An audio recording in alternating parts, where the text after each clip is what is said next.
All right, thank you. I appreciate it. We are live in Facebook land, which is really great. I'm happy to see that. My name is Lenore. I'm with the United Home Nation. I'm the tribal administrator. And so we've got Tyler Duplantis, who's our community outreach person with us today. And we've got two wonderful special guests that are joining us. I want to first introduce Corey Miller. Corey is the Director of Community Resilience with Coalition to Restore Coastal Louisiana. Corey leads their outreach and engagement programs, assisting residents of coastal Louisiana to become more informed, engaged, and prepared for the future of our changing coast. Corey, can you tell us just a little bit more about CRCL and the work you guys do with the community? Yeah, absolutely. So CRCL was first formed in 1988 with the simple kind of objective of really raising awareness about our land loss crisis. Since then, we've grown to a full-time staff of about 12 full-time employees. We have several different programs that we work towards. One of the most visible is our habitat restoration program and oyster shell recycling program, where we get volunteers out restoring habitat using oyster shells for living shorelines. The program that I oversee is our outreach and engagement, and exactly what you said, Lenore, trying to make sure that residents understand what's coming down the pipeline as far as restoration, continued land loss, what that means for flood risk, and how communities and residents can best prepare. And so, yeah, thank you very much for inviting me here today. And just a little bit about me personally. I grew up in coastal Louisiana all my life. Haven't strayed far between New Orleans area and Baton Rouge. And I, was fortunate enough growing up to have a family that loved to recreationally fish, shrimp, crab, and so I have a strong personal affinity for our coast and the resources. Thank you. Sounds great.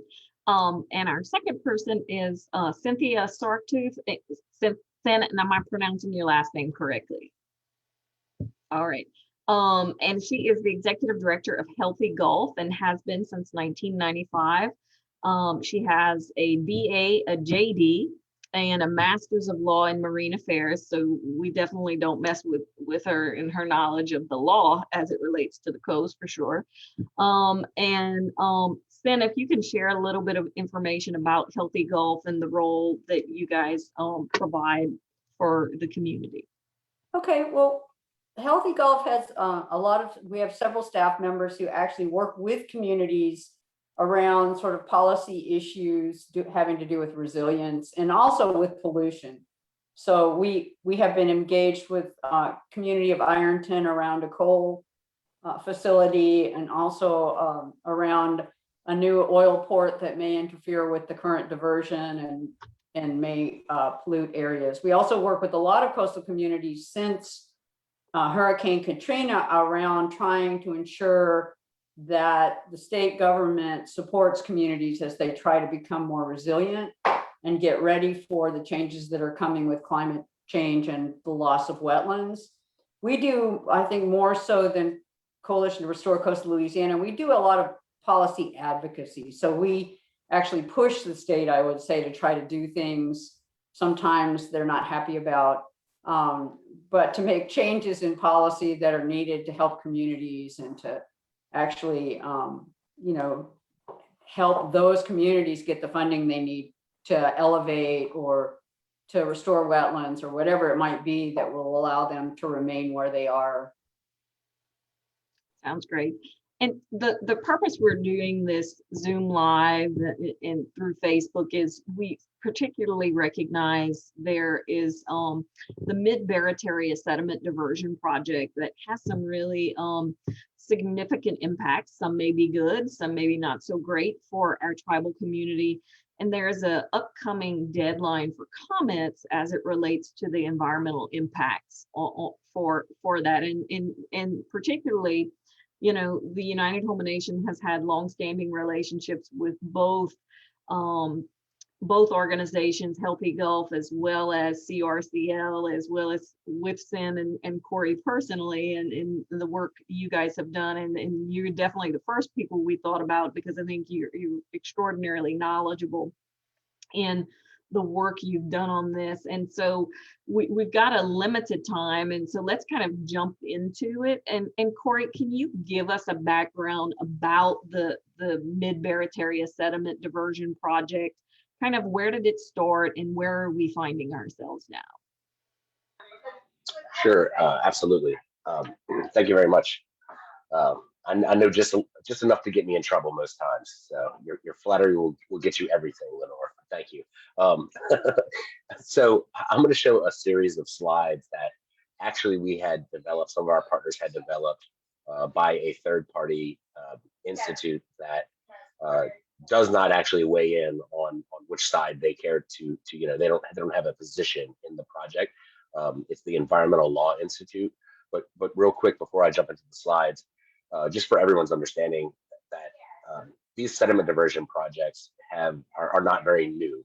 They have been around and have been in discussions and theorized and modeled and looked at for decades now. The current project that is moving forward is called the Mid-Barataria Sediment Diversion. In a former iteration, it was known as the Myrtle Grove Diversion. So some of you may have heard that, back in starting back in the late 90s. And so I'll go ahead and jump into the slide deck. But essentially, the project that is being proposed is to cut into the current Mississippi River levee system to divert sediment and river water that is carrying sediment, most specifically, into the Barataria Basin to try to mimic the natural processes that once built this delta. With that comes a lot of different factors and changes to the environment. But let me go ahead and jump right into these slides here.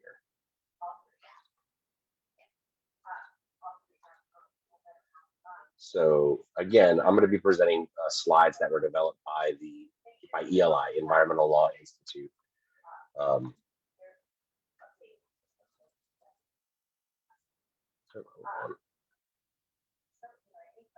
Having a little bit of a technical glitch there. All right, I think everyone can see the slide now. We'll forgive you, Corey. It'll be all right. We're all friends. All right. So these slides were developed for a series of meetings that ELI did in conjunction with the Louisiana Trustee Implementation Group and CPRA.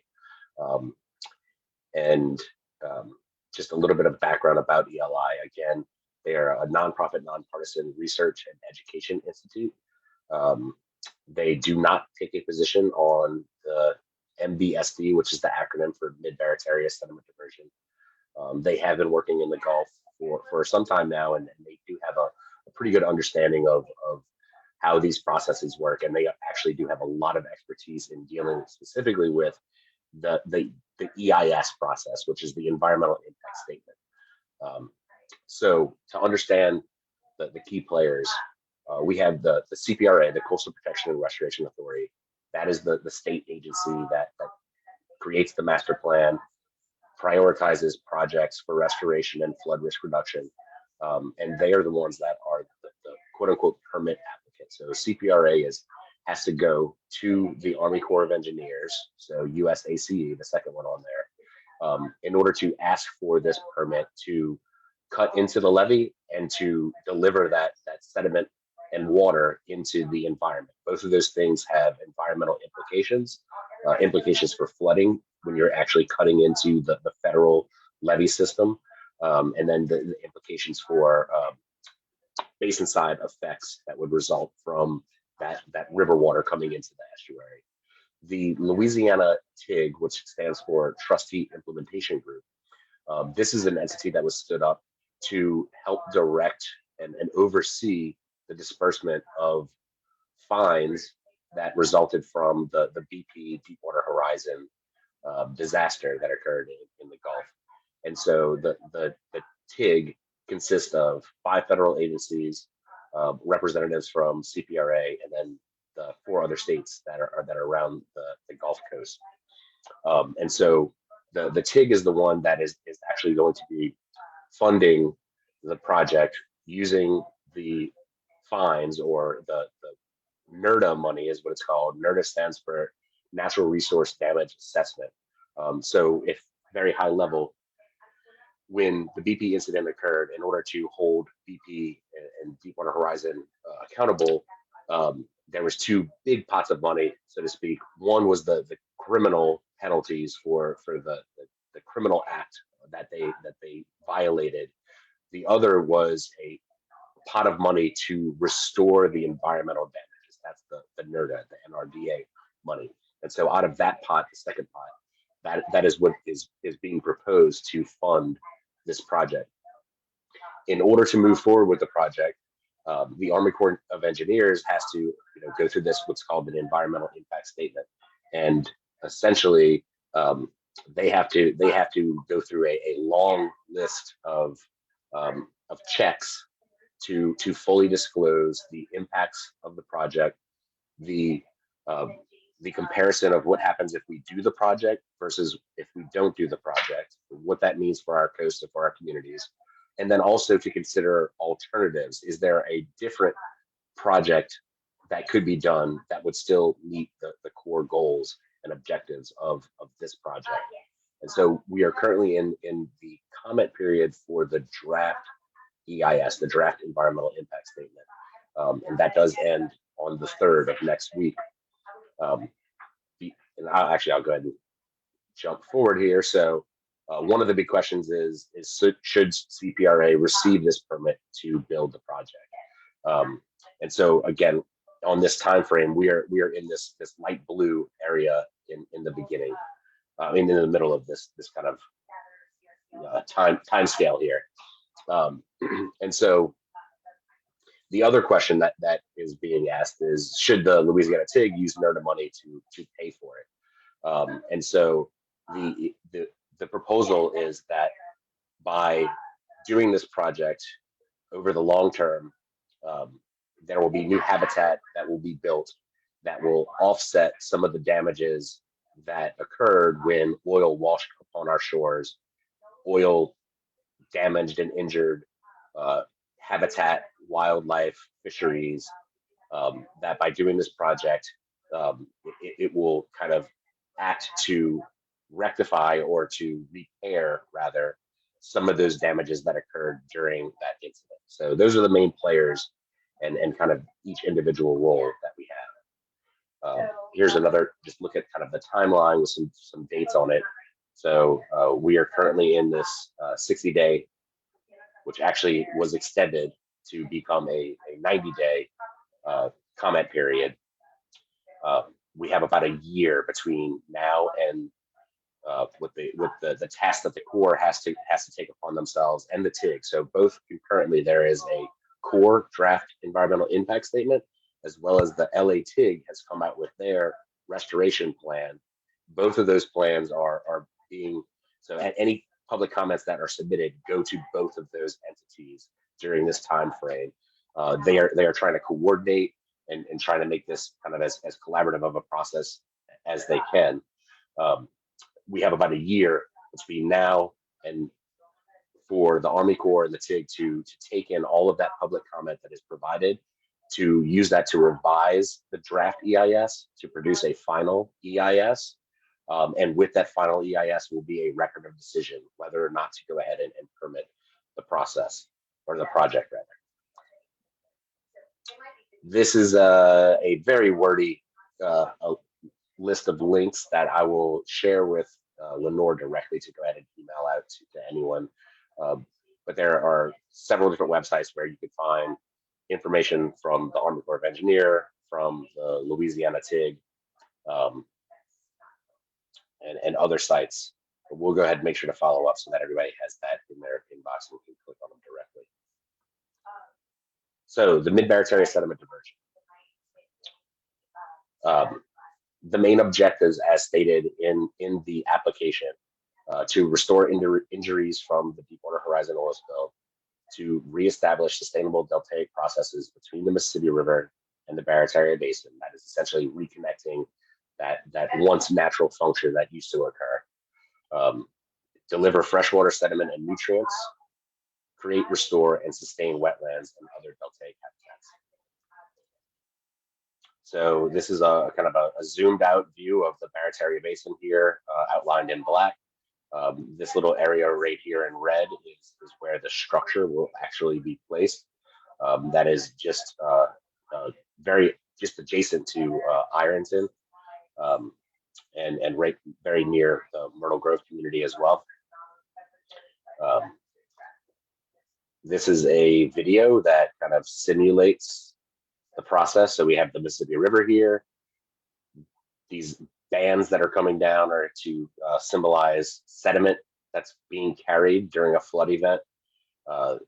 Gates would be opened on in the existing river levee, and then that water would flow out into the Barataria Basin.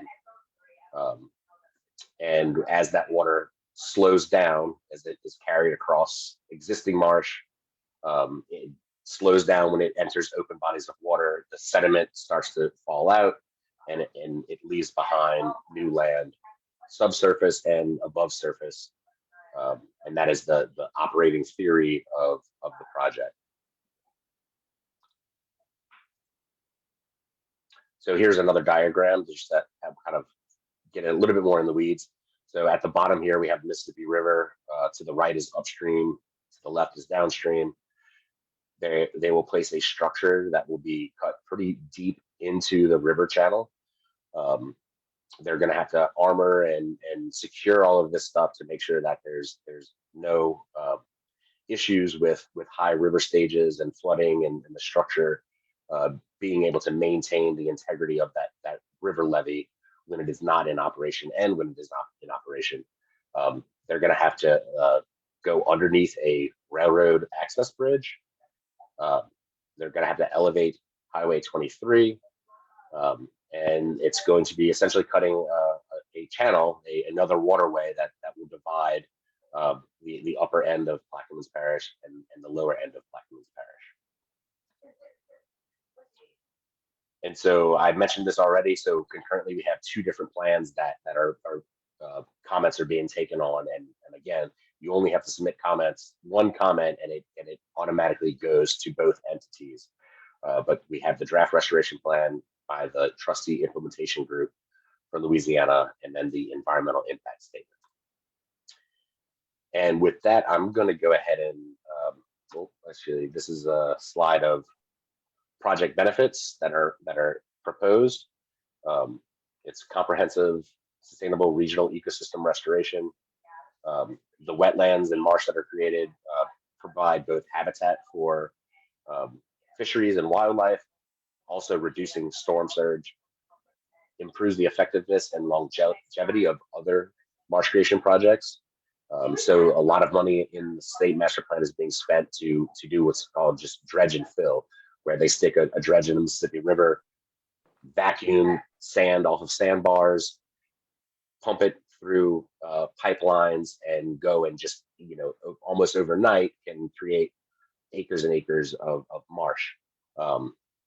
The issue is that building that marsh in the existing system basically is putting that marsh back in the same conditions that are already eroding our coast. And so one of the project benefits that is explained in the EIS is that by combining those marsh creation projects with a sediment diversion project, you're then extending the lifespan. You're able to kind of, recharge and renew and even grow potentially some of those marsh creation projects that would be in the outfall area.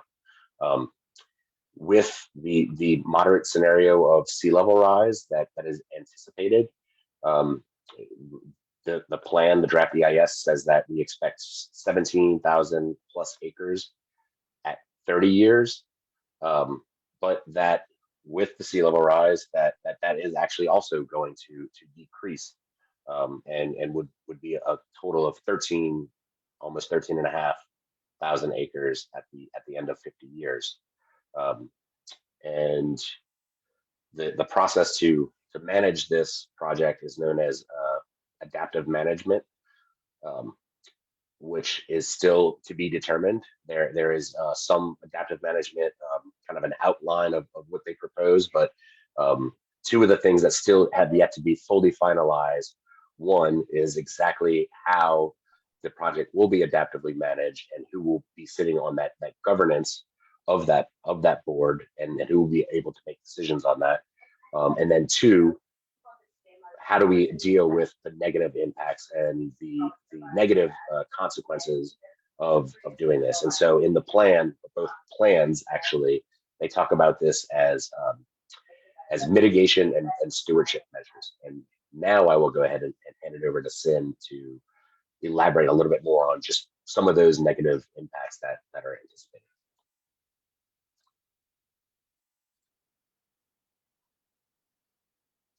You're muted, Cyn.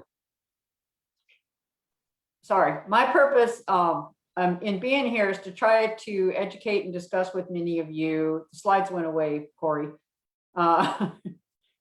To discuss with you some very real impacts that this proposal is going to have, or this project is going to have, on communities and water dependent businesses in your parish or in this basin.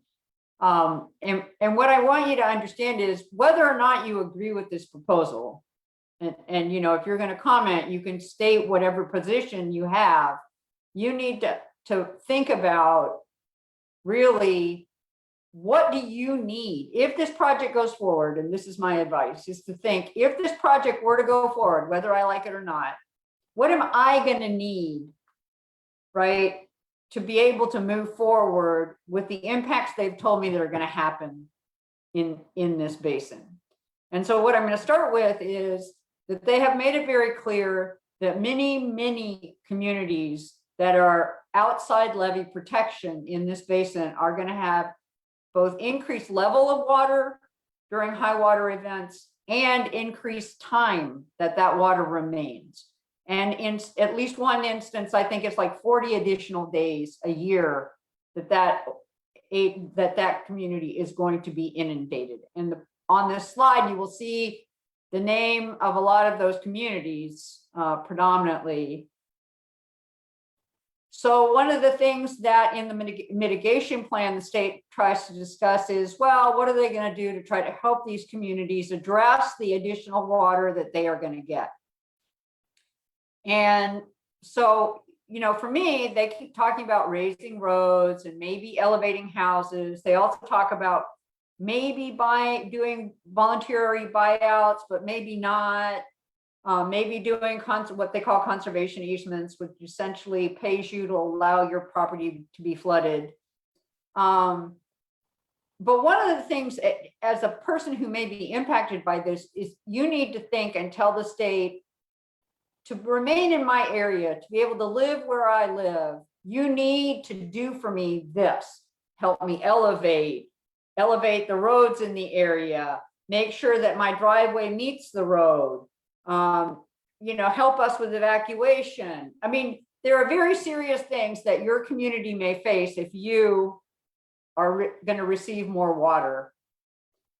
And the other thing that I have been really cautious to give to the state is that if you are from a lower income community, you need to ask that the state make sure you are what they call made whole. In other words, that if they in fact do decide to buy out your property, that they don't give you what they think is fair market value, which may, as one friend of mine said, buy you a tent under I-10. They need to give you the money necessary to buy the same or similar home in an area that is safe, right?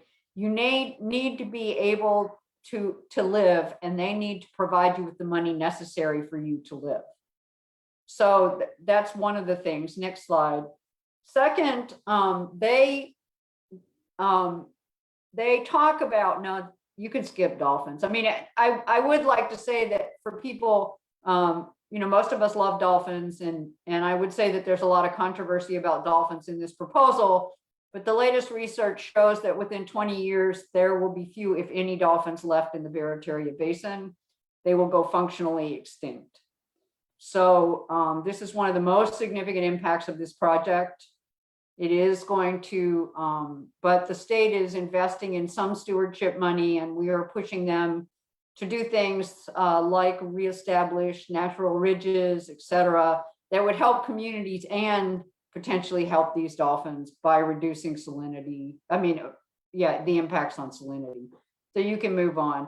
The things that I think people are more interested in are pretty significant impacts to brown shrimp and oysters, right? The state admits that changes in salinity from the fresh water being brought in by this are going to really make unsustainable most of the public oyster beds in the upper basin. And also it's going to significantly affect anywhere that you're getting brood stock or that you're getting culch, because it's going to be, salinity is going to drop in some places at sometimes to zero. So they are looking at how they can assist oyster fishers in continuing their business. And if you do oyster fishing, whether it's for subsistence fishing, you know, whether you feed yourself by it or whether you're in a business, you should be telling the state what you will need to be able to do business, either by moving the oysters that you raise to the lower basin, by doing what they call alternative oyster culture, which is sort of aquaculture of oysters, and what you would need to transition into that business, what type of gear you would need. Are there economics that you are going to, you know, are there economic injuries that you're going to need to get money for? Is there business training that you need? With brown shrimp, it's the same thing. There is going to be a significant reduction. I would say the commercial brown shrimp fishery will not exist anymore after about 20 years in this basin, potentially. White shrimp is not going to be harmed. So in fact, they're saying that it may even be benefited by the diversion, but brown shrimp is going to be really negatively impacted. And people who are financially dependent on brown shrimp need to prepare to change the way they do business. And so what you need to be thinking of, and I know that we've talked to some other shrimpers about this, is like refrigeration units on vessels. You know, would that help you to be able to go deeper into the basin or out into the Gulf? Another thing which the state doesn't think about is, if your vessel is not big enough to hold refrigeration, will they fund a bigger vessel for you to be able to hold that refrigeration? Is there other gear that they may be able to provide you with? Is there business training? Are there loans that they are going to provide you? Are they going to give you training to sort of enhance your business, or maybe do a sideline of some kind that would help support you financially as this transition occurs?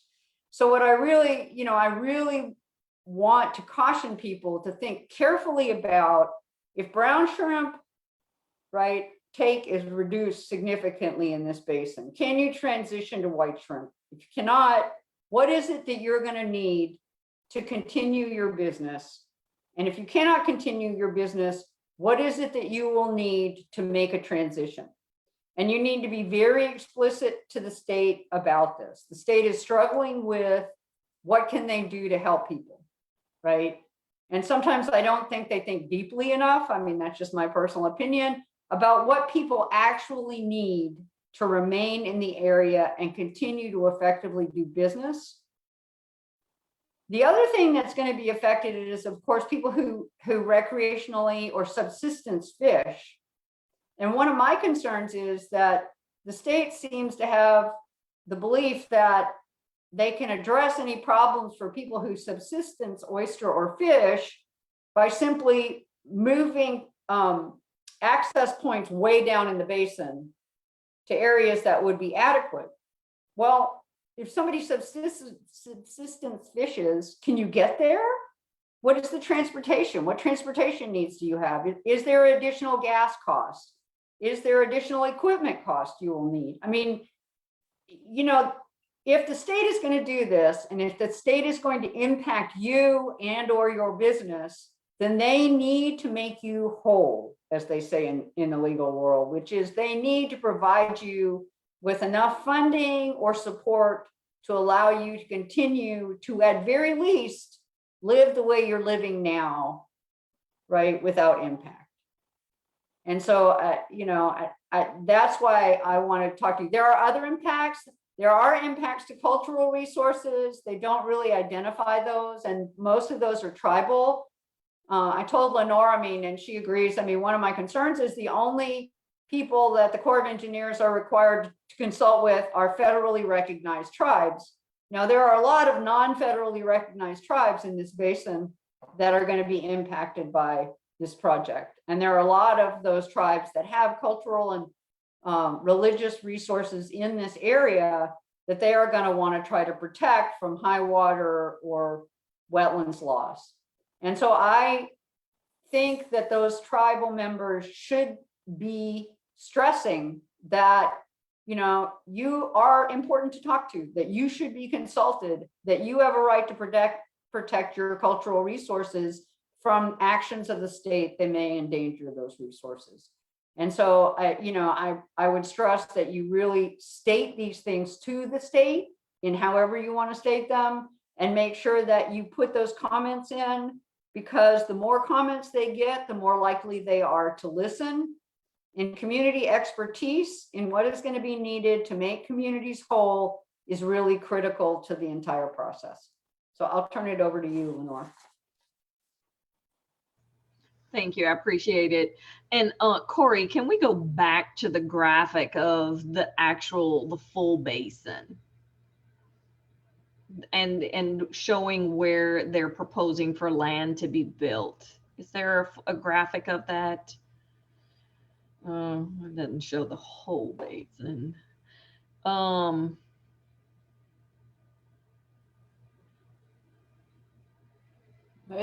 It's mainly in the upper basin, is it not? It's mainly right in here. And so, yeah. So Corey, can you point it out you're muted? If you can point out, because it's your screen, to show where the areas that are being proposed for actual land development. Yes. So I don't know if my cursor is showing up as I'm moving it around on the screen, but this red represents the immediate kind of structure area and immediate outfall area. So it's approximately 20 square miles in this near vicinity that they anticipate to be either created and or maintained. So that's a key point there. It's not all just open water that's going to suddenly turn. Nothing's suddenly going to turn, first off, but it's not just all open water that is going to turn into solid land. It's doing two functions. One is it will create new land in open water, but it's going to do so by allowing the diverted water to kind of flow on top of, through, and around existing marsh that's starting to erode, and it will sustain that existing marsh and then grow around the edges of that marsh. So it's almost like the process is going to be the opposite of the current way that we're losing land continually with tides and storm surge around the edges of our marsh. It's going to get some sediment back in those areas and grow that land. And so, for the recognition is the long-term impact is, and we all recognize the crisis of what we're experiencing in Southeast Louisiana is this huge land loss issue, and that this is a project that has, some big promise of potentially pulling land back in, or the development and more protections for areas. And I think, I was happy to hear you talk about that, particularly as the mitigation issue on the short-term impacts and how is it really going to be changing some of the areas. And so particularly for folks watching with us is we really need to talk about, the United Home and Nation 6 Parish Service area and where we have significant tribal communities. And so as we're looking and kind of going west to east is impacting Lafourche Parish. So our fishermen over in that area, are there areas where there is anticipated additional flooding in Lafourche? So Like Greenville or? No, not in anything that I have read. The additional water elevation is gonna, kind of logically, it's gonna be the highest closest to the structure itself. So the communities like Myrtle Grove, and then Lake Hermitage, Port Sulphur. Port Sulphur area, Grand Bayou community. But as you get further down the parish, so to speak, they anticipate less and less. So I mean, the water naturally is going to the river's much higher than the receiving basin. It's going to be flowing through, and it's going to be stacked up.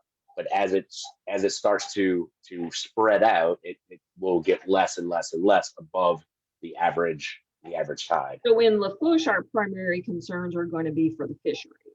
Right. Yes, I would say especially any fishers who have oyster leases that are on, particularly I would say the west side of the Barataria waterway, right, and the closer to the proposed structure, and then additionally anyone who is a brown who is significantly dependent on harvesting brown shrimp on the inshore waters, and especially if they're shrimping on that west. And for you guys, a lot of our tribal fishermen are the smaller boats, and so they do, in the brown shrimp is that the early season, the May season. So then if we're talking them only being dependent on the white shrimp, then they're only having really one season for August, which significantly changes their income trajectory. Yeah. Yes. So that's important to note. The other piece is we're looking up in Jefferson and particularly Lafitte. So is Lafitte an area that's projected to have flooding? Yes, it is. So that's significant because we have a pretty,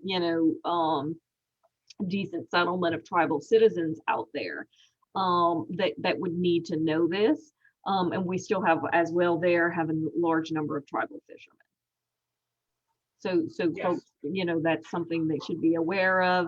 And then going down into the lower end of Plaquemines, we have tribal settlements, particularly closer on the southern end, but we've over time had folks moving up into Belle Chase and Port Sulphur because of flooding. And so I'm sure folks would not be happy to hear of, they moved up to avoid flooding, and there may be potentials of more flooding. And so I want to raise that because particularly I know our folks that's what they're going to be in tune is how does this impact me? And, and it's kind of that double-edged sword of, great, we've been asking and begging, let's please have some projects that we can build some land. But we also have to know that there are some trade-offs in this process.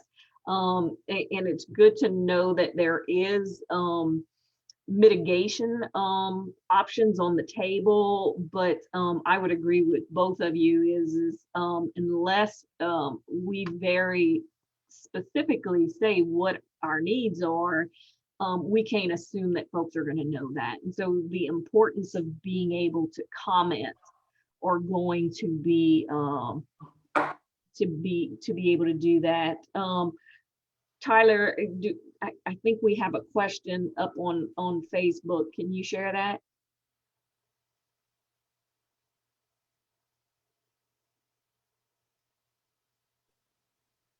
Hi, yes. So we have a question from Donna that had asked if there is any way that we could share this meeting with people that are not on Facebook after it's over. Okay. Yes, we are. We actually are recording it. And so we're going to share it on the tribe's YouTube channel and through our Facebook, our website, but it'll stay in the social media So we'll be sharing it through other means as well, that other folks can share it. And so as well, Corey and Sen, we're happy to share with you guys if you would like to share it in your circles too. We're more than happy to do that.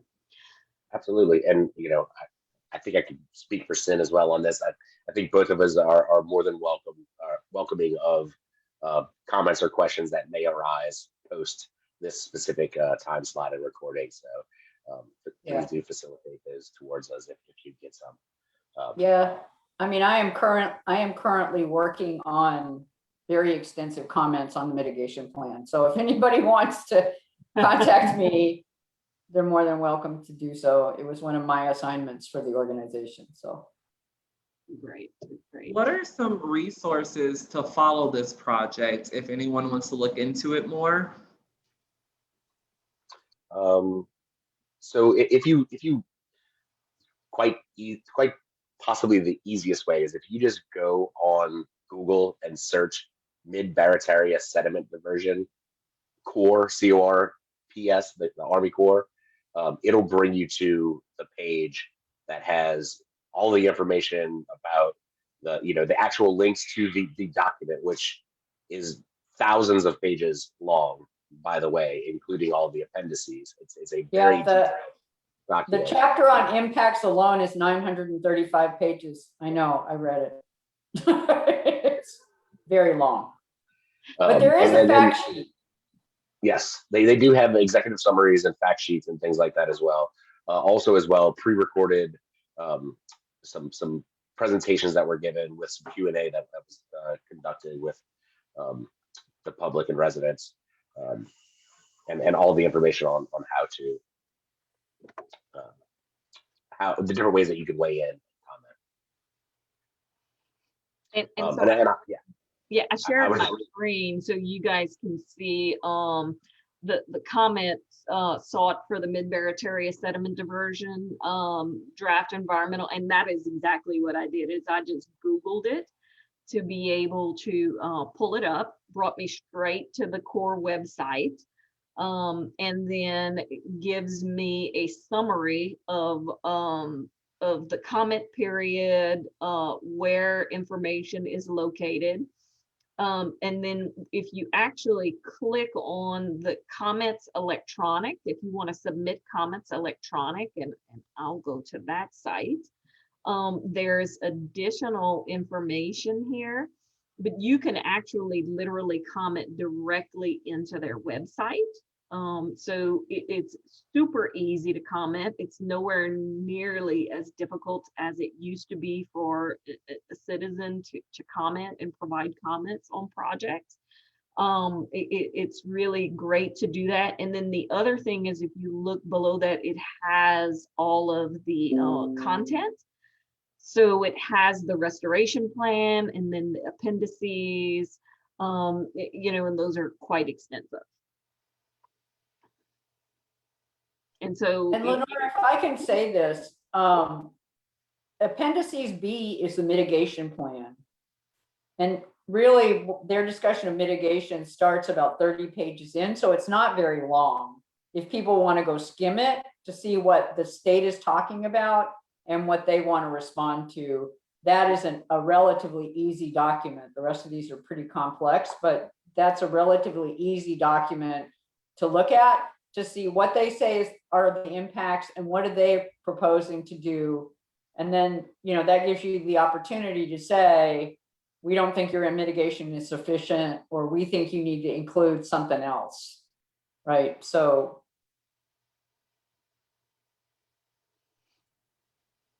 And sorry, go ahead, Lenore.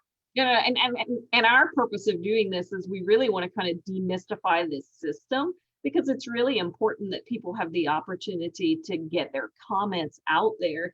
This is where you guys work, live, and play. It's where you lay your head down. And even if you don't personally, many of you, this is where your family roots are at. And so you typically, and a lot of our tribal citizens have a vested interest in this basin. And so that's why we wanted to be able to kind of bring this to the table and to recognize the importance of this.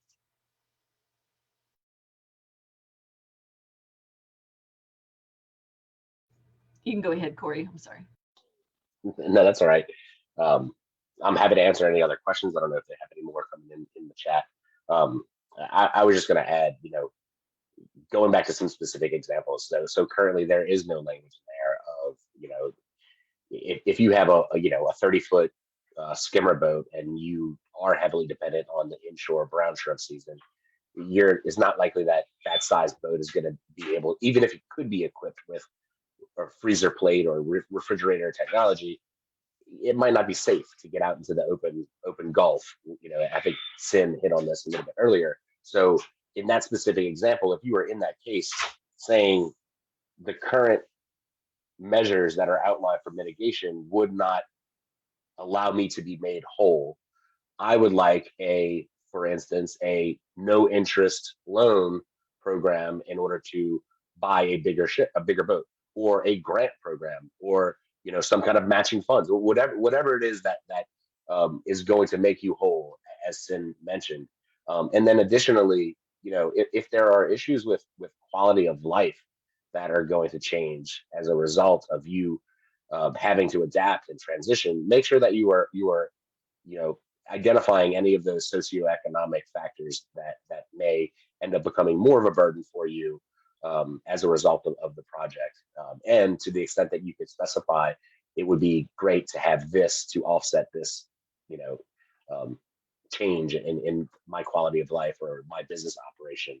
Those are the types of specificity, and then the types of comments that are going to be the most impactful at this stage of the game.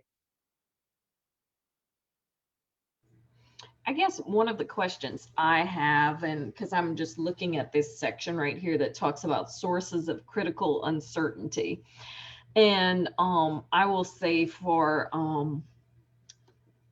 those of us that have interacted with the Corps before and maybe don't have a huge trust in some of the work that they've done before, and that their proposed impacts, to what extent, I guess, is the standard, or and do you guys have, I guess, information, and it's okay if you don't,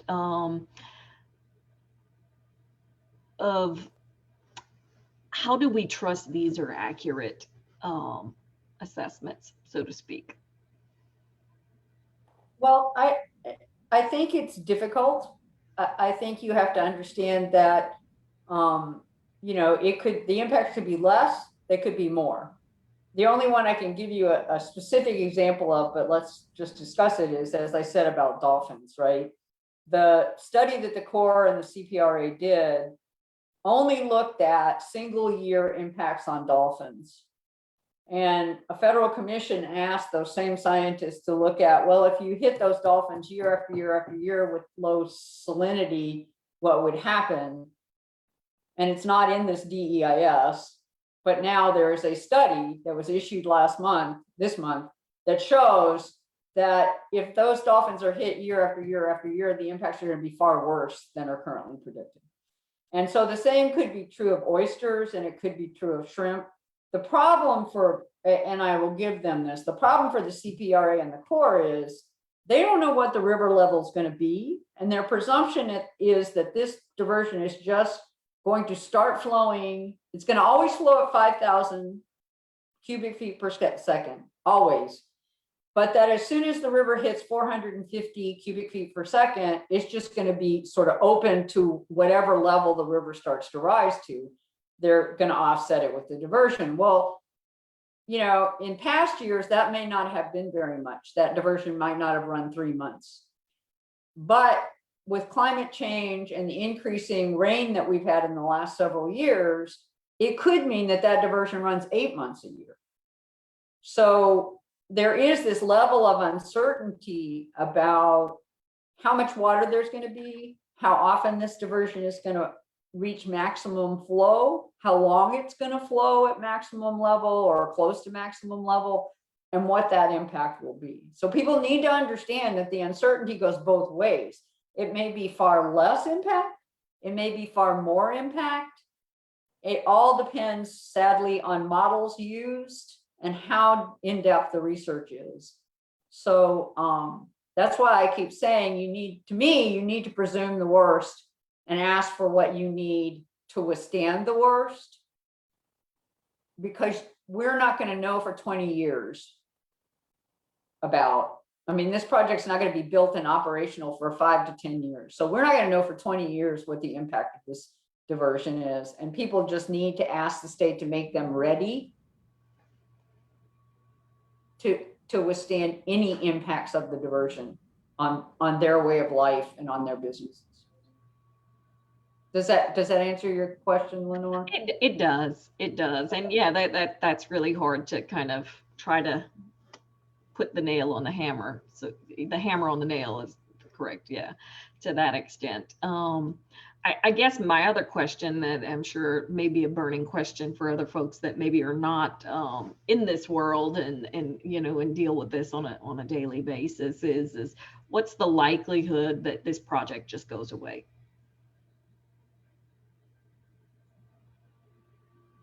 It is very, very unlikely.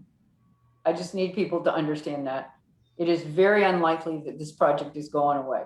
There's a potential, I guess, that it could be morphed. There's a potential that the mitigation is going to change, but they now have the likelihood of them getting a permit, even if it's conditional, is very likely.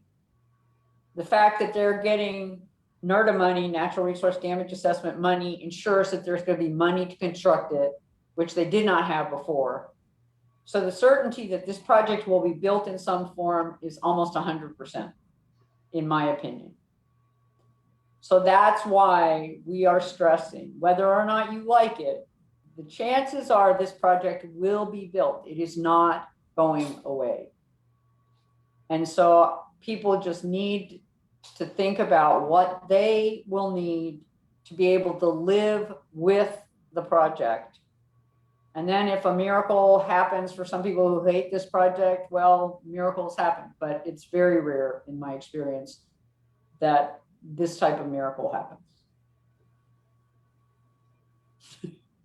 No, I appreciate the honesty. I think that's what folks need to hear. That's reality of the world we live in. And I think this has been a project folks have wanted to see for a number of years. So I agree with you in that. Well, that's the end of my questions. I will ask if there's any other information you guys want to share with our folks watching or that may watch later on.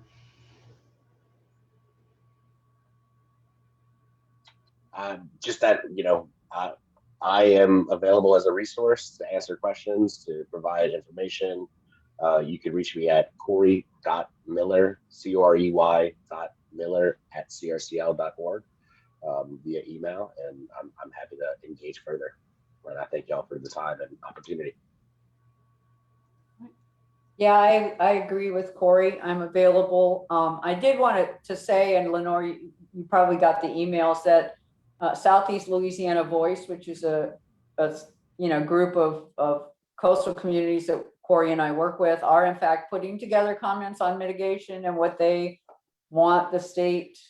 And once those are approved, they will be put in the record and people can probably see them. But I do want to stress that it's really important for people who are affected by this project to make their voices heard, to weigh in, to make this as sort of as good as possible in terms of your life and the lives of your family. Well, thank you guys so much. I really appreciate it. I will say it's such a pleasure to work with Sen and Corey, and they have such a passion for the work that they do. I gave them very short notice for us to put this together, and they stepped up and came to the table because this is something they both feel passionate about. And again, for the United Home Nation is we recognize this is, something that impacts you directly as tribal citizens, as the tribal community, and we're going to tell you what to comment, but it's important that besides the tribe itself having a voice, that in so many ways, so many of our tribal citizens have felt voiceless. This is an opportunity for your voice to be heard as an individual, and to be able to do that. And so we hope that you do that. We're going to provide more information. We're going to send you the links so that you can do your comments, so to make that as easy as possible. And then also, if you like this, if you think this is a nice refreshing addition to what we bring to you in programming, let us know, drop us a line. We'd love to hear from you. And thank you so much for being with us. Thank you guys for taking your time. And we'll see you in the Zoom world, I guess. Is Yep. the world we're in. Thank Hopefully you for in- having me. Yes, hopefully in person sooner than later, but yes. That's right. Yes, until let's then. hope. Thank you very much. All right. Thank you. Thank you. Bye-bye.